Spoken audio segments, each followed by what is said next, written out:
L'invité café. Notre invité café à 7h15 et votre question au 31 9000. Liquidation de France-Guyane.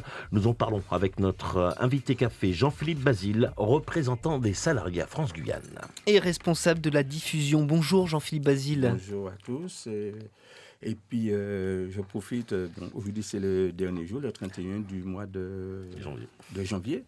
Je profite un peu pour adresser à vous tous mes meilleurs voeux pour 2019 et puis aussi à tous mes collègues antillais-guyanais et en cette période assez particulière aussi meilleurs voeux, bonne santé et puis aussi bon courage. Une année qui commence difficilement, pour France-Guyane, pour tout le groupe. Pour tout le groupe. Et vous n'avez donc pas de France-Guyane à nous proposer ce matin. C'était d'ailleurs au cœur de votre métier en tant que responsable de la diffusion. Il va falloir s'y faire. C'est pas trop dur pour vous C'est très, très, très dur. C'est très, très dur. Ça fait pratiquement une semaine qu'on n'imprime plus le quotidien France-Guyane et on est appelé aujourd'hui à ne plus le faire jusqu'à peut-être un avenir proche ou est-ce qu'on peut-être un repreneur pourra faire du papier en Guyane. En tout cas, là, c'est définitif. La décision du tribunal administratif est tombée hier à Fort-de-France. Avec cette décision, la liquidation prononcée.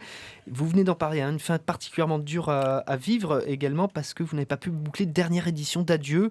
On a appris la fin de l'édition papier mardi. Oui, tout à fait. On voulait même samedi faire une édition spéciale pour remercier nos lecteurs et dire adieu à toutes les personnes qui nous ont je dirais, lui, pendant ces années, qui nous ont apporté aussi leur soutien pendant plusieurs années.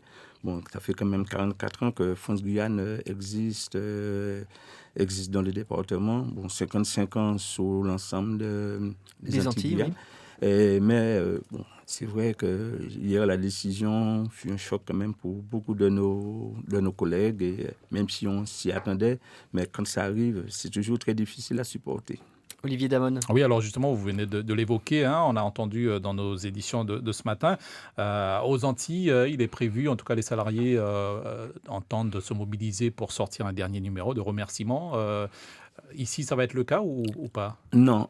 Hier, on a eu une réunion avec les collègues. Bon, c'est vrai que ça n'a pas pu être possible, parce que c'est vrai que depuis une semaine, on a pas mal de petits problèmes au niveau de l'imprimé, parce qu'une imprimée qui s'arrête pendant une semaine pour la refaire démarrer, il faut... Et les encriers sont je peux dire, encrassés. Mm-hmm. Il fallait une grosse manœuvre et on n'avait pas le temps pour ça. Sinon on aurait eu un journal de mauvaise qualité. Ce n'était pas le but non plus de... Bien évidemment. Donc on comprend bien, techniquement, ce n'est pas possible. Mais est-ce que moralement, vous auriez pu le faire quand même ? Enfin, l'équipe est mobilisée quand même. L'équipe était en place. Ouais. L'équipe était en place. L'équipe de la rédaction était motivée. Nous avons les collègues et imprimeurs aussi qui étaient prêts à sortir ce dernier numéro pour dire adieu à nos lecteurs. Mais bon, techniquement, ça n'a pas été possible. En France-Guyane, c'était une édition papier, puis aussi depuis de nombreuses années, maintenant une édition en ligne. L'occasion de prendre cette question d'une auditrice posée sur Internet. Que va devenir le site Internet ? Est-ce que lui fonctionne toujours ? Non. C'est fini. Oui, c'est fini. Autant le site Internet que le journal papier, tout est définitivement à l'arrêt depuis hier. Et également, nous rappelle... Depuis hier, je dis une bêtise, on va continuer quand même sur le net jusqu'au 6 février. Et puis après, ce sera définitif. Là, on n'aura plus ni papier, ni numérique. Et une autre phase, aussi une ressource très importante que nous rappelle cette auditrice, les archives. Que vont-elles devenir ? C'est vraiment beaucoup d'histoires de Guyane que vous possédez dans les archives. Bon, disons que nous, on a toutes les éditions papier que nous avons pendant ces 44 ans se retrouvent systématiquement aux archives départementales. Nous avions nous-mêmes chez nous nos propres archives et avec Pierre-Yves qui hier... Pierre-Yves Carlier, le rédacteur en chef adjoint. Il parlait de donner à la bibliothèque Franconie. Donc pour que ça reste quand même dans le patrimoine guyanais... Effectivement, le patrimoine guyanais, France-Guyane. Puis ces salariés, 235 qui sont sur la paille ce matin, 23 en Guyane. Que vont-ils devenir ? On entendait Pierre-Yves Carlier dans ce journal, dans le journal télévisé hier soir, qui expliquait que la plupart attendaient tout de même cette décision et même plutôt soulagés maintenant de savoir que voilà, c'est réglé. Que vont-ils devenir pour la plupart ? Au fur et à mesure que, disons, les échéances avançaient, il y avait quand même un stress, il faut le reconnaître. Mais bon, ce stress, on peut dire qu'à l'annonce du délibéré d'hier, je peux dire que c'est pour certains un soulagement. Pour d'autres, c'est une grosse perte, hein, je comprends. Et nous comprenons tous un petit peu cette situation, mais pour certains, quand même, c'est un soulagement parce que c'était devenu invivable chaque fois de reporter, et que finalement, on croyait qu'au dernier moment, il y aurait eu un miracle, hein, si on peut parler comme ça, mais finalement, on s'est rendu compte que ça n'a pas eu lieu. Mais le plus dur, c'est que il y avait déjà un plan qui élaborait un certain nombre de départs, de licenciements, si on peut dire ça. Et l'autre plan, c'était une partie des salariés qui seraient gardés. Mais hier, ça a été le coup de massue, puisque finalement... Rien du tout. Rien du tout. Donc, je pense que tous ceux qui étaient dans le plan de la continuité se retrouvent aujourd'hui encore plus mal à l'aise que ceux qui ne faisaient plus partie du plan. Justement, vous, à titre personnel, qu'est-ce que vous allez faire ? Ah ben non, pour l'instant, je ne sais pas. Mm-hmm. Bon, je suis le représentant des salariés. Pendant 2 mois, je reste quand même au service de l'administrateur judiciaire et des instances en la matière. Mais pour l'instant, je ne sais pas encore. Je n'ai pas encore vraiment de projet. Je vais voir, je peux dire au jour le jour, ce qui va s'annoncer.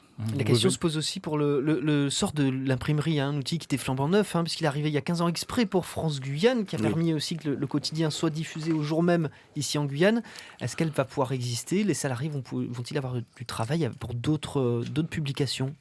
Ah ben, ça, c'est quelque chose on y a pensé, hein, à savoir l'avenir vraiment de l'imprimerie. On en saura un peu plus dans les jours prochains, puisque bon, l'administrateur viendra d'ici une quinzaine de jours et il y a des décisions qui seront prises à partir de cela. Oui, justement, c'était un peu ma question sur le matériel, sur les équipements. Vous, en interne, vous avez peut-être des projets pour le matériel ou alors, comme vous avez dit, vous laissez pour l'instant la décision aux administrateurs ? Donc, pour faire fonctionner un matériel comme ça, il faudrait, je peux dire, un support. Mmh. Et bon, nous, les salariés, nous n'avons pas de support. Nous avions comme support le journal papier. Mais pour l'instant, sans support, on ne peut ni faire de labeur, ni rien faire tout seul comme ça. L'offre de Philippe Alcide Di Clausel qui avait été donc proposée il y a quelques mois, est arrivée trop tard, selon vous, ou elle ne pouvait vraiment pas correspondre pour une reprise ? Alors, c'est ce qui est la grosse interrogation, c'est pourquoi Philippe Alcide Di Clausel s'est désisté au dernier moment. Parce qu'il était très, très, très bien placé concernant la Guyane seul, puisque lui, il était intéressé uniquement par le département de la Guyane. Mais il avait eu des échanges avec l'actionnaire AGR Participation. Pour faire une offre conjointe, pour permettre en tout cas que son offre soit reçue par le tribunal administratif. J'ai reçu le courrier pratiquement la veille, disant que Philippe Alcide Di Clausel se retirait. Mais je ne connais pas encore vraiment les raisons pour lesquelles il s'est retiré. Donc, je vais encore regarder et discuter avec les collègues pour savoir les raisons de son retrait. Depuis ce matin, la Guyane et les Antilles sont les seuls territoires en France qui n'ont plus de presse écrite quotidienne. Les autorités, les élus, ont-elles réagi trop tard, à votre avis ? Je pense que ce n'est pas tout à fait les autorités, les machins. Je pense que ce n'est pas maintenant que la société elle est liquidée. Je pense que même en interne, il y a eu de mauvais choix de faire pendant des années. Pendant des années, il y a de très, très, très mauvais choix de faire et qu'aujourd'hui, on arrive à ça. Bon, je pense... Vous regrettez quel choix, par exemple ? Bon, c'est vrai que quand il y avait des difficultés, on embauchait plus des personnes que de mettre à disposition du matériel. Donc, c'est vrai qu'on embauchait des super qualifiés en X, en Y, pour X et Y raisons, mais le matériel même ne suivait pas. Donc, je prends le cas de notre imprimerie en Guyane qui méritait une révision. Bon, ça n'a pas été fait depuis de très nombreuses années, même si elle est récente, mais une imprimerie demande beaucoup d'entretien. Et on n'a malheureusement pas eu à à cet entretien qui pourrait permettre encore que nous ayons un journal encore de meilleure qualité. Et puis il y a d'autres choix qui ont été faits au niveau directionnel. Il faut qu'aujourd'hui on se retrouve, je dirais, un peu aussi dans cette situation. Jean-Philippe Basile, avant de se quitter, avez-vous un message à faire passer pour les lecteurs ce matin ? Eh bien, pour tous les lecteurs, hein, c'est vrai que je suis vraiment très, très désolé de ne pas pouvoir mettre en kiosque le journal. Je suis responsable de la diffusion, responsable des abonnements, autant numérique que papier. Et je suis vraiment amer ce matin de ne pas retrouver mon France Guyane dans les kiosques et de ne pas pouvoir offrir à nos lecteurs ce quotidien dont ils étaient habitués depuis 44 ans. Amer, nous le sommes tous ce matin. Merci beaucoup d'avoir eu le courage de venir ce matin pour en parler. Jean-Philippe Basile, on ressent beaucoup d'émotion dans vos propos. Et puis pour une précision, une rectification, c'est bien le tribunal de commerce de Fort-de-France qui s'est prononcé sur cette liquidation hier. Tout à fait. L'invité café. Suivez l'info sur Guyana Première, télé, radio et Internet.